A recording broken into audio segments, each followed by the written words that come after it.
दोस्तों इंग्लिश बड़ी कमाल की चीज़ है। न केवल आपकी लैंग्वेज को, आपकी पर्सनालिटी को, आपकी इमेज को, आपके एटीट्यूड को, आपके कॉन्फिडेंस को, आपके माइंडसेट को पूरी तरीके से ग्रो कर देगी। और देख लेना, दैट्स माई श्योरिटी, एक दिन आपको फर्श से अर्श पर ले जाएगी। बस हिम्मत मत हारना दोस्तों। प्रॉब्लम्स आएंगे, चैलेंजेस आएंगे, लेकिन डरना मत यार। और डरने की क्या बात है जब हम आपके साथ हैं। डोंट वरी, सब हो जाएगा। तो दोस्तों चलिए शुरू करते हैं। जैसा कि आप जानते ही हैं कि आप सीख रहे हैं basic English grammar with in 29 days, और मैं हूं अतर रहमान, आपका English friend and your English trainer. तो दोस्तों जैसा कि लास्ट वीडियो में हम ऑलरेडी सब्जेक्ट को अच्छी तरीके से समझा चुके हैं और अभी तक आपने आई एम श्योर के बहुत कुछ सीखा होगा। और लास्ट वीडियो में जैसे हमने आपको कराया क्या, सब्जेक्ट, आई एम श्योर कि आपको अच्छी तरह समझ में आ गया होगा। क्या नहीं आया यार? ऐसे कैसे हो सकता है? बिल्कुल हो सकता है, क्योंकि अगर आप लर्नर हैं, मीन्स स्टार्टिंग कर रहे हैं, इंग्लिश की बिल्कुल शुरुआत कर रहे हैं, तो यार हो सकता है कि लास्ट वीडियो आपको थोड़ा सा समझ में ना आई हो। कुछ स्टूडेंट्स का फीडबैक मुझे आया कि सर थोड़ा समझ नहीं आया। क्यों आया कुछ स्टूडेंट्स का? क्योंकि वो अभी शुरुआत कर रहे हैं। और लास्ट वीडियो में मैंने सब्जेक्ट को एक्चुअल में बहुत ज़्यादा डीप समझा दिया। वो एक मजबूरी थी एक्चुअली। क्या है कि यार आप भी समझ सकते हो कि यूट्यूब पे बहुत सारे ट्रेनर्स हैं और बहुत अच्छे से पढ़ाते हैं। एंड अगर मैं कुछ कंटेंट्स को छोड़ देता, कुछ कंटेंट्स मिस कर देता, सब्जेक्ट के बहुत से पार्ट्स मैंने लगभग ऑलमोस्ट सभी पूरा क्लियर कर दिया है, लेकिन अगर मैं कुछ छोड़ देता तो आप खुद ही कहते यार मैंने उस चैनल पे देखा, उस पर तो ये भी बताया, ये भी बताया, ये भी बताया, राइट। तो आप सोचते कि सर ने तो ये नहीं बताया, ये नहीं बताया, ये मिस कर दिया। तो बस यही एक रीज़न था कि मैंने उसमें एक्चुअल में पूरी तरीके से उसके पार्ट को क्लियर किया। लेकिन उसको समझने के लिए मैं आपको शॉर्ट में बता दूं कि बस इतना ही काफ़ी कि भैया सब्जेक्ट जो होता है उसको, जो कार्य को करता है, जिसके बारे में बात हो रही है, ठीक है, जैसे I, we, you, they, he, she, noun या प्रोनाउन, वो आपको पहले ही बता चुके हैं। बस यही सब्जेक्ट होते हैं, ठीक है। या फिर इसके साथ जैसे माई और your, A and the article, ठीक है, इस तरीके के कुछ वर्ड आ जाए साथ में तो वो भी सब्जेक्ट में आते हैं। एक वर्ड या दो वर्ड या तीन वर्ड में जो होते हैं वो हमारे क्या होते हैं, सब्जेक्ट ही होते हैं। इतना समझना था दोस्त, right. I am so sorry for that कि मैंने उसको बहुत ज़्यादा एक्सप्लेन कर दिया आपके लेवल के अकॉर्डिंग। वो अभी मुझे शायद नहीं कराना चाहिए था, ठीक है, बट डोंट वरी, अभी मैंने आपको समझा दिया। लेकिन इसके बाद जो मैं एक रिवाइज्ड वीडियो बनाऊँगा, ठीक है, तो उसमें ये सब चीज़ें मैं क्लियर कर दूँगा। चलिए खैर आगे बढ़ते हैं। आज का वीडियो है हमारा प्रेडिकेट के ऊपर। क्या है प्रेडिकेट? प्रेडिकेट को समझने के लिए एक्चुअल में सबसे पहले हम इसको थोड़ा सा डिफाइन कर देते हैं। समझ लीजिए, प्रेडिकेट हम किसे कहते हैं? Predicate is that part of sentence which tells us what subject is, what subject does. समझ रहे हैं? Predicate is that part of sentence. Predicate sentence का वह पार्ट होता है जो हमें बताता है कि सब्जेक्ट क्या है और सब्जेक्ट क्या करता है, राइट। जैसे मैं बोलूँ कि आई एम टीचिंग यू, ठीक है, मैं तुम्हें पढ़ा रहा हूँ, ठीक है। या फिर मैं बोलूँ मैं टीचर हूँ, मैं टीचर हूँ, मैंने बताया कि सब्जेक्ट क्या कर रहा है और सब्जेक्ट क्या है, ठीक है। जो सब्जेक्ट है, जो सब्जेक्ट कर रहा है, वो कौन बताता है? प्रेडिकेट बताता है। मैं टीचर हूँ, राइट, तो मैं क्या हूँ? टीचर। ये क्या है? प्रेडिकेट है, राइट। मैं तुम्हें पढ़ा रहा हूँ, ठीक है, क्या कर रहा हूँ? पढ़ा रहा हूँ। ये एक वर्ब है वैसे तो, लेकिन किस में आएगा? प्रेडिकेट में आएगा। समझ रहे हैं? ठीक है। यानी सिंपल शब्दों में अगर कहूँ, सेंटेंस में सब्जेक्ट को छोड़कर, सब्जेक्ट मैंने बताया एक दो तीन वर्ड्स में हो सकता है, राइट, तो सब्जेक्ट को छोड़कर सेंटेंस में जो भी होता है यार वो सब प्रेडिकेट होता है, ठीक है। चाहे वो एक शब्द में हो, चाहे वो दो शब्द में, तीन शब्द में, बहुत लंबा भी हो सकता है, लेंथी भी हो सकता है। जैसे कि मैं आपको अगर एग्जांपल दूं कि my friend is going to Delhi, my friend is going to Delhi. My friend क्या हो गया? मैंने भी बताया माई, अगर my, I, our, your, their, अगर इस तरह के कुछ वर्ड्स आ जाएं तो वो क्या होते हैं? वो भी सब्जेक्ट में ही आते हैं, ठीक है। सब्जेक्ट को अलग हटा दो। अभी कहाँ से शुरू कर रहे हैं? My friend is going to Delhi, is से हम शुरू करते हैं। मैंने पहले भी बताया था लास्ट वीडियो में कि इज यानी हेल्पिंग वर्ब से लेकर और लास्ट जहाँ सेंटेंस खत्म होता है वहाँ तक पूरा प्रेडिकेट में ही आता है, ठीक है। अब इज गोइंग टू दिल्ली क्या है हमारा? इज क्या है? इज है हमारा यहाँ पर हेल्पिंग वर्ब, ठीक है। गोइंग वर्ब हो गई विद आईएनजी, ठीक है। टू दिल्ली, ठीक है, गोइंग टू वर्ब हो गई। और दिल्ली क्या है, हमारा ऑब्जेक्ट है। ठीक है, सो माय फ्रेंड्स, अब हम यहाँ पर देखें कि ये पूरा पार्ट क्या है, हमारा प्रेडिकेट है। ठीक है, थोड़ा सा और समझा देता हूँ। अब अगर इसको हम और लेंथी भी बना लेते हैं, मान लो my brother is going to Delhi with his friend. अब मैंने क्या किया, इसमें विद हिज फ्रेंड लगा दिया, तो ये भी पूरा क्या है, प्रेडिकेट है। ठीक है, अगर मैं इसको और बढ़ा दूं, my brother is going to Delhi with his friend for an urgent work, किसी ज़रूरी काम से वो जो है दिल्ली जा रहा है। ठीक है, तो ये इज से लेके लास्ट तक फॉर एन अर्जेंट वर्क तक क्या हो गया, तब भी प्रेडिकेट हो गया। मेरा कहने का मतलब क्या है, सिंपल शब्दों में, कि कितना भी लेंथी हो सकता है, सब्जेक्ट को छोड़कर सेंटेंस में जो भी पूरा पार्ट होता है वो प्रेडिकेट होता है। बात समझ में आ गई? इसको समझने के लिए बहुत ज़्यादा दिमाग नहीं लगाना है, बस इतना समझ लो कि सब्जेक्ट को छोड़कर सेंटेंस में इज से लेकर हेल्पिंग वर्ब कुछ भी हो सकती है, is, am, are, was, were, will, shall, इससे लेकर लास्ट तक क्या होता है, पूरा प्रेडिकेट होता है। ठीक है भाई, चलिए आगे बढ़ते हैं। अब क्या हमें समझना है कि जैसे मैंने सब्जेक्ट के अलग अलग पार्ट आपको बताए थे कि सब्जेक्ट के कुछ पार्ट्स होते हैं, क्या, determiner, qualifier, adjective, adjective eras. ठीक है, एडजेक्टिव प्रेस जो है मैंने आपको बताया था, ये सब चीज़ें क्लियर हो गई थी। अब हम क्या करेंगे, प्रेडिकेट को इसी तरीके से समझेंगे, इसके भी कुछ पार्ट्स होते हैं। चलिए स्टार्ट करते हैं। सबसे पहले प्रेडिकेट के अगर पार्ट्स में हम देखें, सबसे पहले हम बात करते हैं वर्ब की। किसकी बात करते हैं, वर्ब की। दोस्तों वर्ब दो तरीके की होती हैं। कौन सी? एक तो होती है हमारी मेन वर्ब, एक होती है हमारी helping verb. Right, helping verb and main verb. Helping, सबसे पहले हम हेल्पिंग वर्ब को थोड़ा सा समझ लेते हैं। हेल्पिंग वर्ब क्या होती है? हेल्पिंग वर्ब को हम हिंदी में बोलते हैं सहायक क्रिया। क्या बोलते हैं? सहायक क्रिया।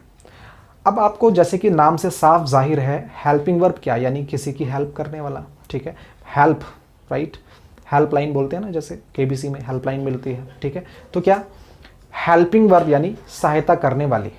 ठीक है, जैसे फॉर एग्जाम्पल मैंने यहाँ लिख दिया सहायक क्रिया, इसको हम हिंदी में बोलते हैं, जैसे एग्जाम्पल्स हम इसको लें, is, am, are, was, were, will, shall, has, have, had, it, has, have, right. इस तरह की कुछ हमारी क्या होती हैं, ये हेल्पिंग वर्ब्स होती हैं। हेल्पिंग वर्ब इन्हें क्यों कहते हैं? ठीक है, एक एग्जाम्पल से आपको समझाता हूँ। ठीक है, एक एग्जाम्पल है यहाँ पर मैं देता हूँ, जैसे मैं कल दिल्ली जाऊँगा। राइट, ओके, आई, अगर हम इंग्लिश में ट्रांसलेट करें तो कैसे करेंगे, मैं कल दिल्ली जाऊंगा, यानी I shall go to Delhi tomorrow. Future indefinite sentence है। Right, future indefinite simple sentence. Okay, तो I shall go to Delhi tomorrow. अब हम क्या करेंगे, देखिए, अब हम जब इसको इंग्लिश में ट्रांसलेट कर रहे हैं तो क्या हो रहा है, ठीक है, I shall go to Delhi tomorrow. Right, कितने, 5 वर्ड्स। समझिए कॉन्ट्रडिक्शन, समझिए क्या है। अब यहाँ पर हम एक वर्ड बढ़ गए हैं। क्या वर्ड बढ़ा, कौन सा वर्ड हमने ऐड किया, विल, शैल। ठीक है, sorry, shall. I shall go to Delhi tomorrow, will का यूज भी कर सकते हैं, डोंट वरी। ठीक है, तो यहाँ पर विल या शैल किस लिए आया, विल या शैल यहाँ पर हेल्पिंग वर्ब आया। ठीक है, एज अ हेल्पिंग वर्ब हमने विल शैल का यूज किया यहाँ पर। समझ रहे हैं मेरी बात को? ठीक है, प्रॉपर सेंटेंस का आप देखिए पर्टिकुलर वर्ड है सबका इंग्लिश में, लेकिन विल शैल की पर्टिकुलर हिंदी नहीं है। ठीक है, हमने उसके लिए क्या यूज, किसके लिए यूज किया, गा, गी, गे के लिए, जाऊंगा, खा, राइट, जाना वर्ब हो गई, गा लास्ट में आ रहा है, उसके लिए हमने क्या यूज किया, helping verb. Right sentence, right friends. ठीक है, अब हम ये समझ लें कि हेल्पिंग वर्ब क्या होती है, जो सेंटेंस की अलग से हेल्प करती है। इसको हम हेल्पर भी बोल सकते हैं, एक तरीके से बॉडीगार्ड बोल सकते हैं। क्या बोल सकते हैं, बॉडीगार्ड। ओके फ्रेंड्स, ठीक है, इस क्यों बोल सकते हैं बॉडीगार्ड, स्ट्रक्चर शुरू करेंगे तो समझाऊंगा आपको फर्स्ट स्ट्रक्चर पे। ठीक है, खैर हेल्पिंग वर्ब समझ में आ गई, क्लियर हो गई। ठीक है, is, am, are, was, were, will, shall be, ये सब हमारी क्या होती हैं, हेल्पिंग वर्ब्स होती हैं। ओके, चलिए आगे बढ़ते हैं दोस्तों। और हाँ, हेल्पिंग वर्ब क्या है, देखिए 12 टाइप्स ऑफ सेंटेंस जो हमारे होते हैं, उसमें स्टार्टिंग के जो हमारे 2 सेंटेंस होते हैं, प्रेजेंट इंडेफिनिट और पास्ट इंडेफिनिट। प्रेजेंट इंडेफिनिट और पास्ट इंडेफिनिट में हम सिंपल सेंटेंस में हेल्पिंग वर्ब का यूज़ नहीं करते हैं, इज, एम, आर, वॉज, वर, या sorry, do, does and did का यूज़ नहीं करते हैं। ठीक है, लेकिन बाकी सभी सेंटेंस में हम सब में हेल्पिंग वर्ब का यूज़ करते हैं। ओके फ्रेंड्स, ठीक है, जैसे फ्यूचर इंडेफिनिट में विल शैल का यूज़ करते हैं, प्रेजेंट कॉन्टिन्यूअस में इज, एम, आर का, पास्ट कॉन्टिन्यूअस में वॉज, वर का, फ्यूचर कॉन्टिन्यूअस में विल बी, शैल बी का। ऐसे ही प्रेजेंट परफेक्ट में हैज़, हैव, पास्ट परफेक्ट में हैड, फ्यूचर परफेक्ट में विल हैव, शैल हैव। इस तरीके से हम हेल्पिंग वर्ब का यूज़ करते हैं। ये सब हमारी क्या होती है, हेल्पिंग वर्ब होती है। आगे बढ़ते हैं तो दोस्तों वर्ब को थोड़ा सा समझ लेते हैं। वर्ब क्या होती है, वर्ब भैया, वर्ब को हम हिंदी में बोलते हैं क्रिया। अब इनके भी 2 टाइप्स होते हैं, कितने, 2 टाइप्स, जैसे फर्स्ट होती है हमारी transitive verb, second intransitive. Transitive सकर्मक क्रिया, इंट्रांजिटिव अकर्मक क्रिया, राइट। चलिए खैर इनको बाद में समझेंगे। अब आ जाते हैं वर्ब पे। दोस्तों वर्ब की जब हम बात करते हैं, वर्ब मैं समझता हूं कि सेंटेंस में सबसे ज़्यादा इंपॉर्टेंट पार्ट है। वर्ब को सेंटेंस की सॉल भी आप कह सकते हैं, नेक भी आप कह सकते हैं। जिस तरीके से बिना नेक के इंसान नहीं है, बिना सॉल के इंसान की लाइफ की कोई वैल्यू नहीं है, ऐसे ही सेंटेंस कुछ नहीं है बिना वर्ब के, राइट। क्योंकि बिना वर्ब के सेंटेंस मुकम्मल हो ही नहीं सकता है, सेंटेंस बन ही नहीं सकता है। इवन बिना ऑब्जेक्ट के सेंटेंस बना सकते हैं, बिना सब्जेक्ट के भी सेंटेंस बना सकते हैं, राइट। जैसे कम हियर, कम हियर, कम क्या है, वर्ब है, ठीक है, राइट। ना इसमें ऑब्जेक्ट है और ना सब्जेक्ट है, तो ये एक प्रॉपर सेंटेंस है। लेकिन बिना वर्ब के सेंटेंस नहीं बन सकता है। वर्ब को थोड़ा सा समझ लीजिए। वर्ब हम किसे कहते हैं? हिंदी में वर्ब को बोलते हैं क्रिया। क्रिया यानी कोई भी काम का किया जाना, ठीक है। हम इसको अलग अलग तरीके से बोल देते हैं, जैसे कोई भी काम, जो काम किया जा रहा है, या जो काम हो रहा है, ठीक है, या सब्जेक्ट के द्वारा जिस काम का होना या ना होना पाया जा रहा है, वो क्या होती है? वर्ब होती है, ठीक है। अब समझ लो थोड़ा सा ध्यान से। वर्ब, देखिए मैं भी आपको पढ़ा रहा हूँ, ठीक है, पढ़ा रहा हूँ तो ये क्या हो गया? पढ़ाना, समझ रहे हैं, ठीक है। मैं आपको इंग्लिश पढ़ा रहा हूँ, इंग्लिश मत ऐड करना इसमें, मैं आपको पढ़ा रहा हूँ, मैं आपको इंग्लिश पढ़ा रहा हूँ, इसमें क्या है? पढ़ाना सिर्फ एक वर्ड है, ठीक है, वो क्या है? वर्ब है। इंग्लिश को ऐड मत करना। कुछ लोग क्या करते हैं कि इंग्लिश पढ़ा रहा हूँ, ये पूरी वर्ब हो गई, नहीं, पढ़ाना वर्ब हो गई, राइट। जैसे आप पढ़ रहे हैं तो पढ़ना वर्ब हो गई, ठीक है। कोई अभी सो रहा होगा, कोई अभी जा रहा होगा, कोई अभी खा रहा होगा, कोई अभी खेल रहा होगा।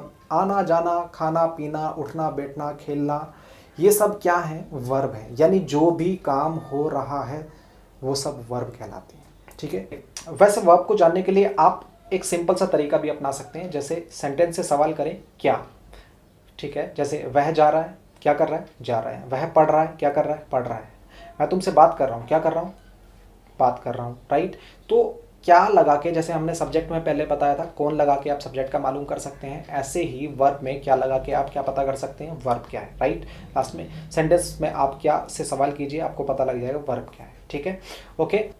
और एक चीज़ और बता दूं, सब्जेक्ट अगर एक वर्ड होगा तो या तो नाउन होगा या प्रोनाउन होगा। ऐसे ही अगर प्रेडिकेट में एक वर्ड होगा तो वो सिर्फ वर्ब ही हो सकती है। मैंने अभी बताया था कि सब्जेक्ट और बिना ऑब्जेक्ट के पूरा सेंटेंस बन सकता है। ऐसे ही अगर एक वर्ड होगा प्रेडिकेट के अंदर, वो सिर्फ वर्ब हो सकती है, ओके, राइट, ठीक है फ्रेंड्स। चलिए, जैसे आई गो, तो आई क्या है? यहाँ पर सब्जेक्ट है सिर्फ एक, और वर्ब क्या हो गई? सॉरी, प्रेडिकेट क्या हो गया? यहाँ पर वर्ब हो गई, यानी गो। तो यहाँ पर एक वर्ड है। मैं वही कह रहा हूँ कि अगर प्रेडिकेट एक वर्ड होगा तो वो सिर्फ वर्ब हो सकती है, सब्जेक्ट अगर एक वर्ड होगा तो वो सिर्फ नाउन या प्रोनाउन हो सकता है, ठीक है, ओके। खैर एनीवेज आगे बढ़ते हैं। अब हम बात करते हैं ट्रांजिटिव और इंट्रांजिटिव की। शॉर्ट में इसको थोड़ा सा समझा देता हूँ, नहीं तो बहुत लंबा खिंच जाएगा। सिंपल बता देता हूँ, ट्रांजिटिव और इंट्रांजिटिव क्या होती है भैया। ट्रांजिटिव जो होती हैं वो होती हैं कौन सी? सकर्मक क्रिया,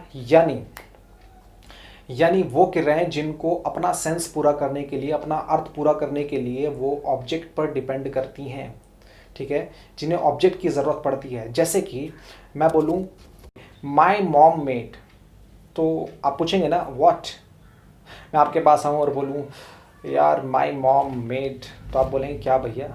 मेरी मम्मी ने बनाया, क्या बनाया? सवाल पूछेंगे ना, सेंस क्लियर नहीं होता है यहाँ पे। तो यानी जहाँ पर सेंस क्लियर ना हो, जैसे कि नेक्स्ट एग्जांपल लूँ, मैं आपसे बोलूँ हेलो प्लीज़ गिव मी, सो क्या? आप पूछेंगे ना क्या? सो यहाँ पर सेंस क्लियर नहीं होता है, यहाँ पर ऑब्जेक्ट की ज़रूरत है, राइट। जैसे मैं बोलूँ प्लीज़ गिव मी वाटर, तो यहाँ पर सेंस कंप्लीट हुआ, ओके। तो जहाँ पर सेंस को पूरा करने के लिए, सेंटेंस को कंप्लीट करने के लिए ऑब्जेक्ट पर डिपेंड होना पड़े, तो वहाँ पर हम उसको बोलते हैं ट्रांजिटिव वर्ब, राइट।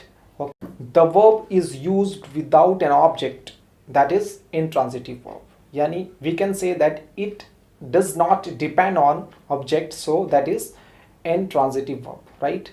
यानी जो ऑब्जेक्ट पर डिपेंड नहीं करती है अपना सेंस पूरा करने के लिए। जैसे मैं बोलूँ he runs, वह दौड़ता है, राइट, क्लियर है सेंस।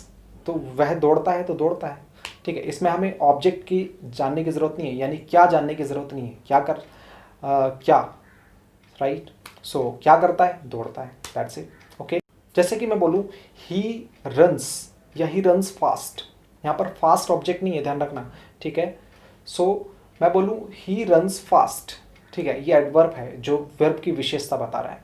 ओके, तो यहाँ पर हमें ऑब्जेक्ट की ज़रूरत नहीं है, या मैं इतना भी बोल सकता हूँ ही रन्स, राइट। तो यहाँ पर ऑब्जेक्ट की ज़रूरत नहीं, वह दौड़ता है। ओके, तो सेंस पूरा क्लियर है, राइट। जैसे ही स्लीप्स, वह सोता है, सेंस पूरा क्लियर है, राइट। तो ये सब क्या है, हमारी क्या है, इंट्रांजिटिव वर्ब है, राइट। सो ऐसी और भी बहुत सी वर्ब्स हैं, लेकिन ये मैंने आपको सिर्फ कॉमन एग्जांपल्स दिए हैं। आई एम श्योर कि आपको सब समझ में आ गया होगा, ट्रांजिटिव और इंट्रांजिटिव, राइट फ्रेंड्स। वैसे इसकी कुछ खास ज़रूरत नहीं थी, आपको बस वर्ब इतना समझना ज़रूरी है लेवल के अकॉर्डिंग कि भैया जो काम हो रहा है या सब्जेक्ट जो काम कर रहा है उसको हम वर्ब बोलते हैं, दैट्स इट, राइट। आगे बढ़ते हैं ऑब्जेक्ट की तरफ, ठीक है।